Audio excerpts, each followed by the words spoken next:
दूसरे शब्दों में अगर बात करें कि उनके जो कैरेक्टर में ना कम्युनिस्ट वाली छवि दिख रही है, वो छवि भारतीय जनता पार्टी को एक्सेप्ट नहीं होगी। भारतीय जनता पार्टी इनको निश्चित से ड्रॉप कर सकती है। नमस्कार दोस्तों, मैं हूं राजेंद्र दत्त और आप देख रहे हैं अर्थ प्रकाश टीवी। दोस्तों, दिल्ली में विधानसभा चुनाव हुए और जो परिणाम आए वो भारतीय जनता पार्टी की उम्मीद के मुताबिक आए।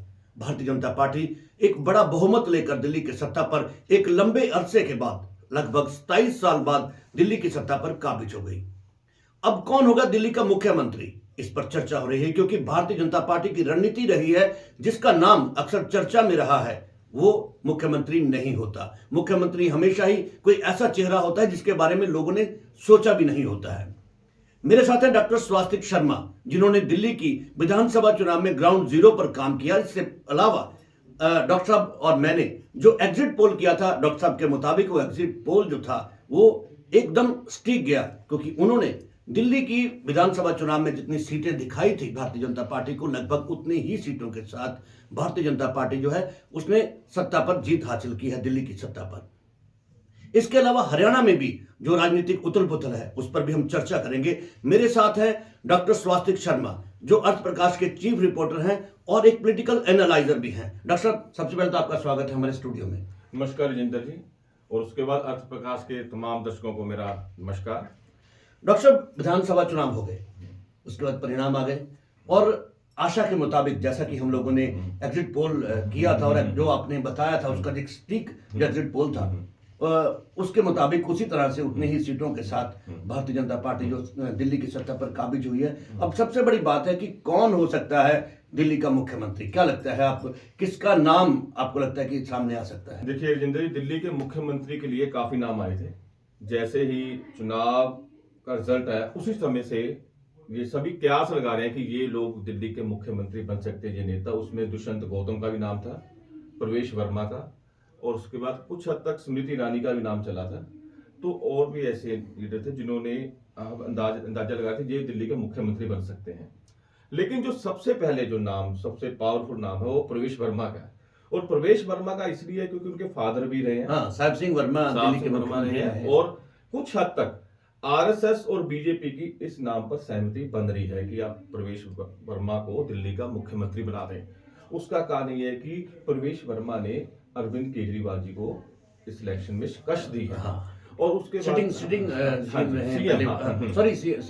तो नहीं है, सिटिंग तो आतिशी थी। तो उसके बाद ऐसे है कि जो प्रवेश वर्मा है उनके नाम दिल्ली का एक रिकॉर्ड है, जो 5 लाख वोटों से जीते थे एमपी के इलेक्शन में। ये दिल्ली के इतिहास में सबसे बड़ी जीत थी जो हुई है। और सबसे बात है कि नौजवान है और तालमेल के साथ चलेंगे। और ये बात अभी मैं आपको कह रहा हूं कि जो भी मुख्यमंत्री दिल्ली का बनेगा वो आरएसएस और बीजेपी की सहमति से बनेगा। और आज की डेट में प्रवेश वर्मा, अब इस बीच में जो नाम चला था अपने तिवारी जी का, मनोज तिवारी जी का, कि उनको बना दिया जाए, क्योंकि उनको अगर बनाते हैं तो फिर एमपी की सीटें खाली करनी पड़ेगी, तो भारतीय जनता पार्टी वहां पर रिस्क नहीं लेगी। तो आज की डेट में प्रवेश वर्मा का नाम सबसे आगे है। और लगता है कि जैसे मैंने महाराष्ट्र में कहा था देवेंद्र फडणवीस बनेगा, उसी तरह से दिल्ली का मुख्यमंत्री प्रवेश वर्मा हो सकते हैं। दिल्ली के बाद आते हैं हरियाणा की तरफ। हरियाणा में बीजेपी के सीनियर लीडर अनिल विज हैं, उनको कारण बताओ नोटिस दिया गया। क्या कारण है उसके पीछे की उनको किस वजह से जो है वो नोटिस दे गया, ऐसी नौबत क्यों आई है?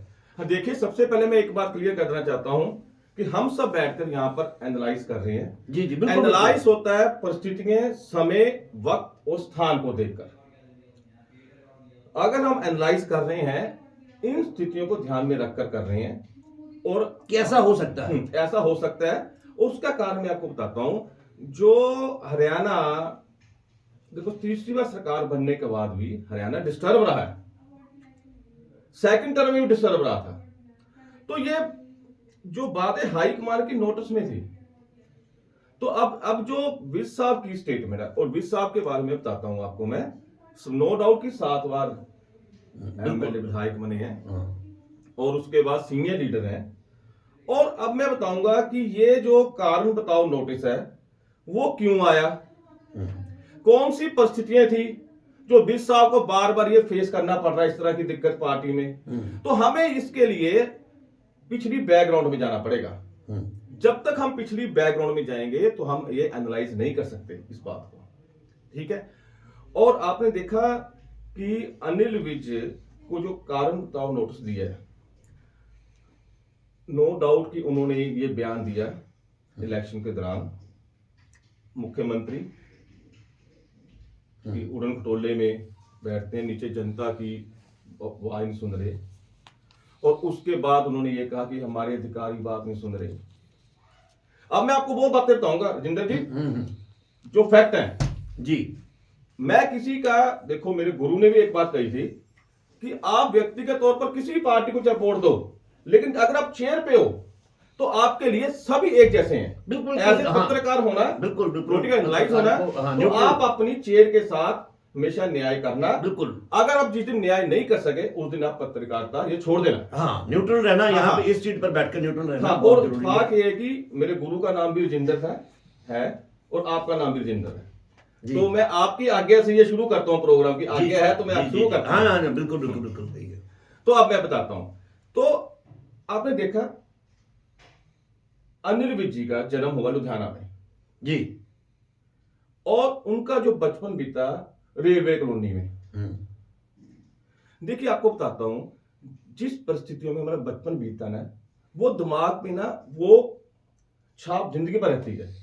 रेलवे कॉलोनी में मैक्सिमम होते हैं कम्युनिस्ट, लाल झंडा देखते हो रेलवे स्टेशन जाते हो हम आगे, वो दाप्ती जो होता है जी जी। तो उनका भले ही वो बीजेपी में है, लेकिन उनका जो बचपन सोच जो व्यक्ति विशेष से आगे बढ़ती है वो उसके अंदर बहुत झलक रहा है। आप देखना अनिल विज ने जब भी बयान दिए वो यही कहते हैं मैं दरी बिछा दूंगा, कहते हैं। विधानसभा में कहा मेरी गाड़ी के पीछे दरी होती है, यानी कहने का मतलब है कि वो, दूसरे शब्दों में अगर बात करें कि उनके जो कैरेक्टर में ना कम्युनिस्ट वाली छवि दिख रही है, वो छवि भारतीय जनता पार्टी को एक्सेप्ट नहीं हो रही। अब आपको एक चीज और बताता हूं, खट्टर और विज में क्यों नहीं बनती? हाँ, मेरा ये अगला सवाल आने वाला यही था कि हाँ, पिछली टर्म्स में अक्सर ये रहा, पिछली जो टर्म रही है भारतीय जनता पार्टी की हरियाणा में, उसमें अक्सर कहीं ना कहीं अगर मुख्यमंत्री मनोहर लाल खट्टर की बात करें और अनिल विज की बात करें, इनकी आपस में बनती नजर ही नहीं आई। तो उसके पीछे के क्या कारण रहे? उसके पीछे के कारण है पृष्ठभूमि। यहां पर मैं वो बातें करूंगा जो फैक्ट है, और हमारे दर्शक अगर इतिहास में जाके देखेंगे उनको सब दिखेगा कि ये जो कारण हुआ है, कारण बताओ नोटिस हुआ है, पिछली सरकार में अनिल विज को ड्रॉप किया गया, उसके बाद फिर वो कह रहे कि मेरी सरकार में बात नहीं सुनी जा रही, मुझ पे ये उन्होंने कहा कि ये दिक्कतें आ रही, लेकिन वो बातें की, लेकिन वो समय ठीक नहीं था जिस टाइम में उन्होंने ये बात कही, वो बाद में बात करेंगे। अब आप बताए खट्टर साहब और विज में क्यों ये डिफरेंस है? देखिए खट्टर साहब का, इसी तरह खट्टर साहब के आप बैकग्राउंड में चल जाइए, उनका बचपन बीता है संघ में, इनका बचपन बीता है रेलवे कॉलोनी कम्युनिस्ट में। ये आपस का टकराव है, सोच का टकराव है। चाहे व्यक्ति में आपस में, व्यक्ति विशेष में टकराव ना हो, लेकिन ये सोच और बचपन की परिस्थितियां यहां पर आकर आपस में टकराव हो रहा है। और इस टकराव को, और नेचुरली आप भी देखना कि भारतीय जनता पार्टी कम्युनिस्ट में बनती नहीं है। और 20 साल के स्टेटमेंट, आज तक के जो स्टेटमेंट आप देखना, आज तक के जितने स्टेटमेंट वो ये कहते हैं दरी बिछा दूंगा, मेरी बातें नहीं मान रहे, ये नहीं हो रहा, वो नहीं हो रहा। लेकिन जब संगठन की बात आती है ना, देखिए अगर हम किसी इंस्टीट्यूशन में भी हैं, किसी परिवार में भी हैं, अगर हम संगठन से चलेंगे, अनुशासन से चलेंगे, तो परिवार उसको बात मानता है। अब देखिए, अब इनको सेकंड बार द्वार से 7वीं एमएलए बने, पार्टी ने इनको बना दिया मिनिस्टर। अब ये कह रहे मेरी बात नहीं सुनी जा रही। हाँ, भले ही इस बात में सच्चाई है, क्योंकि यहीं पर बैठकर हमने डिस्कशन की थी कि हरियाणा के अंदर अफसरशाही हावी है। बिल्कुल ठीक है, बिल्कुल। अब दो बातें हैं इसमें, अगर ये कह रहे हैं कि अफसरशाही हावी है, तो 100 दिन की जो पत्रकार सम्मेलन हुआ था, तो उसमें वो क्यों बैठे थे? यानी मुख्यमंत्री साहब बैठ के कह रहे हो आप कि सब ठीक है, यही था ना 100 दिन में कि सब ठीक है, साथ में बैठे थे। हाँ, अपने वादे पूरे किए हैं, ये फुटेज है, अपने प्रॉमिसेस पूरे किए हैं। इसका तो वो एग्री थे, सरकार की कार्यशैली से एग्री थे, और बाहर आके कह रहे मेरी बात नहीं सुनी जा रही। चलो ये भी ठीक है, इसमें काफी हरियाणा के मंत्रियों ने भी कहा कि भी नहीं सुनी जा रही, लेकिन पता क्या होता है, जिस समय उन्होंने बयान दिया वो परिस्थिति, समय, स्थान ठीक नहीं था। उस समय भारतीय जनता पार्टी दिल्ली के इलेक्शन में बिजी थी सारा। अच्छा, उसके बाद ये तो अच्छी बात है कि भारतीय जनता पार्टी सीटें लेगी, अगर ना लेके जाती तो सारा ये हार का ठिकाना अनिल विज के ऊपर गिरना था। फिर भी भारतीय जनता पार्टी स्थिति को संभाला, यहां पर पूनिया जी को भेजा, उन्होंने बातचीत की, लेकिन दिमाग में था, जब सभी को लगा सब ठीक हो गया। अक्सर बयान देते रहते हैं मिस्टर बिस्ट्रो। हाँ, सुनिए, सभी लोगों को लगा कि सब ठीक होगा मैटर, लेकिन ये मैटर उठना था। अब आप पूछिए क्यों उठना था, पूछिए, बताइए, पूरे अधिकार हैं। हाँ, बिल्कुल बिल्कुल। नहीं, तो मुझे अच्छा लगेगा, मैं आपको बताऊंगा। मैं वहां भी बिल्कुल आ रहा था, आप चीज को कंटिन्यू कर रहे हैं तो कंटिन्यू करिए, उसको बताइए कि कैसे क्या कारण है। तो इसका ये है, भारतीय जनता पार्टी को अगर समझना है ना, तो आपको जनसंघ का इतिहास और आरएसएस को समझना जरूरी है। भारतीय जनता पार्टी भले जीत रही हो, लेकिन भारतीय जनता पार्टी के पीछे एक कैडर है आरएसएस का। और आरएसएस के बारे में आपको बताता हूं कि मैं भी बचपन में शाखाओं में जाता था, और आरएसएस ये नहीं कहती आप किसी भी पार्टी, वो कहते किसी भी पार्टी को ज्वाइन कर लो। जरूरी ये नहीं आरएसएस के जो संगठन है कि जो बीजेपी में आरएसएस का है वही आरएसएस का है। बहुत से लोग अपने मजदूर संघ में काम कर रहे हैं, वो भी आरएसएस के हैं, विश्व हिंदू परिषद में काम कर रहे हैं, कोई डॉक्टर है, पत्रकार है, वो सारे काम कर रहे हैं, लेकिन वहां पर एक अनुशासन सिखाया जाता है। ये सिखाया जाता है कि जिस चेयर पे आप बैठे हो उसके साथ आप न्याय करना, जैसे मैंने आपको बताया पहले। और आपको एक चीज और बताना चाहता हूं मेरे पापा, ये बात बता रहा हूं आपको ताकि सबको दर्शकों समझ आएगा, इस एरिया के हरियाणा, हिमाचल, पंजाब के सबसे वरिष्ठ आरएसएस के संघ के हैं पापा मेरे। 1960 में डैडी ने की थी ओटीसी, और वहां पर डैडी मेरे पापा ही हैं जो 3 सर संघ चालकों के साथ काम किया उन्होंने, देवव्रत जी के साथ, सदाशिव माधुरा परम पूज्य गुरु जी के साथ, और उसके बाद के सुदर्शन जी के साथ रहे हैं। यानी मैं बताता हूं अनुशासन क्या है, तो वही लोग आरएसएस के बीजेपी में आए ना, अनुशासन में। हाँ, बिल्कुल। भारतीय जनता पार्टी हर चीज बर्दाश्त कर सकती है, लेकिन अनुशासनहीनता बर्दाश्त नहीं कर सकती। और उसका प्रूफ है जो अनिल विज को जिनको ये लेटर दिया गया, देखिए 2 बंदे बचाते हैं इस तरह का लेटर आता, तो एक तो मुख्यमंत्री, एक प्रदेश अध्यक्ष। ये लेटर में दोनों को उन्होंने टारगेट कर दिया, तो उनको बचाएंगे कैसे, कौन बचाएगा? तो आपको क्या लगता है कि अनिल विज पे कार्रवाई हो सकती है, क्योंकि आप कह रहे हैं बीजेपी अनुशासित पार्टी है, तो आप कह रहे हैं कि भारतीय जनता पार्टी जो है वो अनुशासन वाली पार्टी है, ठीक है, तो क्या अनिल विज पर कार्रवाई हो सकती है? देखिए, आप एक चीज देखना, और जो दर्शक है वो ये चीज देखें, जो उन्होंने कारण बताओ नोटिस दिया है उसी के अंदर आपको सब कुछ मिल जाएगा,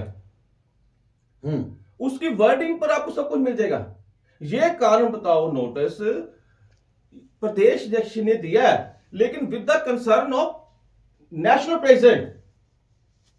अब भारतीय जनता पार्टी ने इसमें यह कहा है कि विज साहब जो आपने स्टेटमेंट दी वो पार्टी के प्रति अनुशासनहीनता दर्शाता है।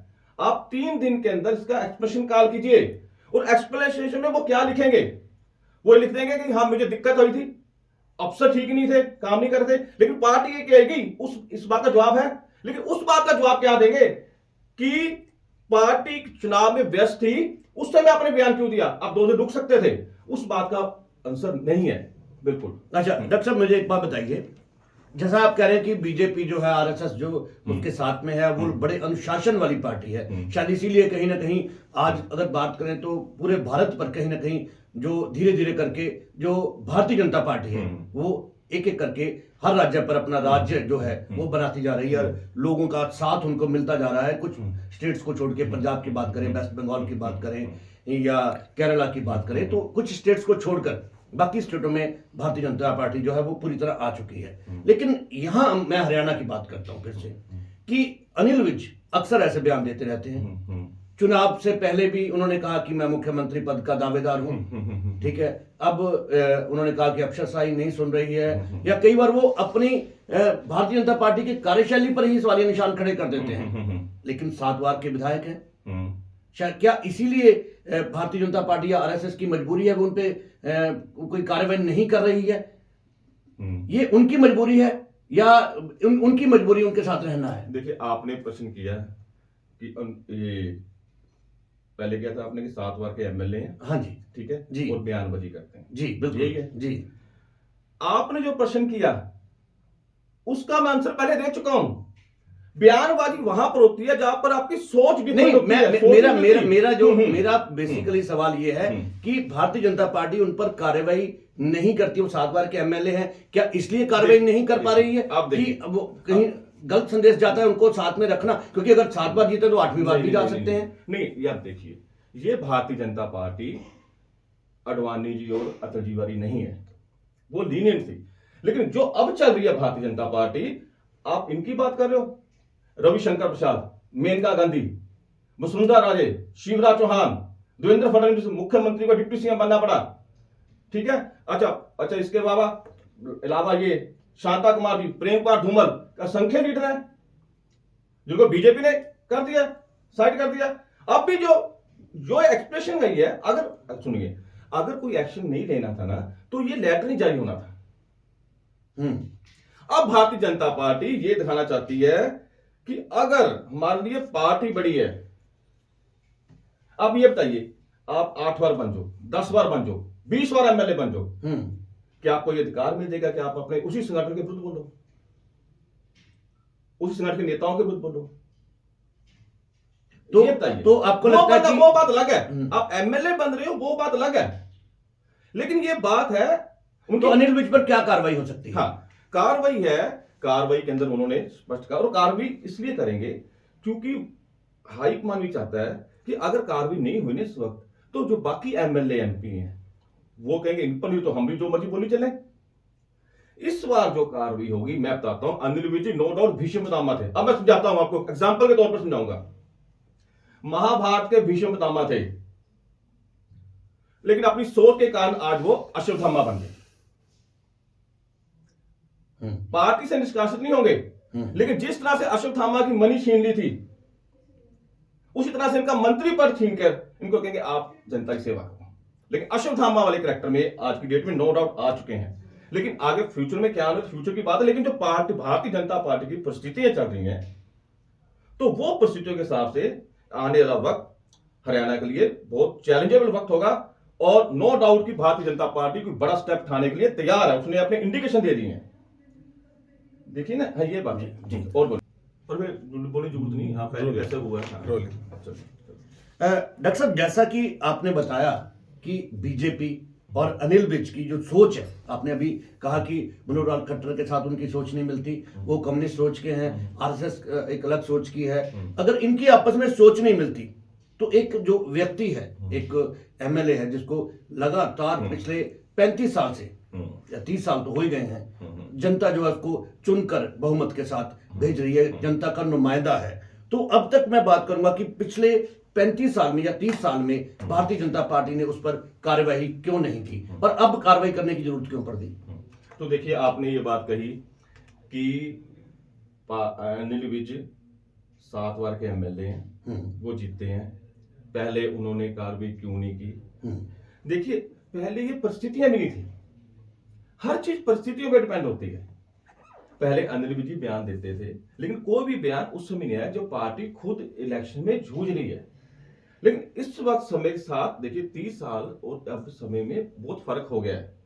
आपको उस अब डेवलपमेंट भी इतनी हो गई है, ठीक है। अब आप कहोगे कि 6 बार 7 बार के एमएलए हैं, ठीक है। अब क्या बीजेपी उनके बाद चलनी, पहले चली हुआ, फिर बाद में साइड पे कर रहे हैं।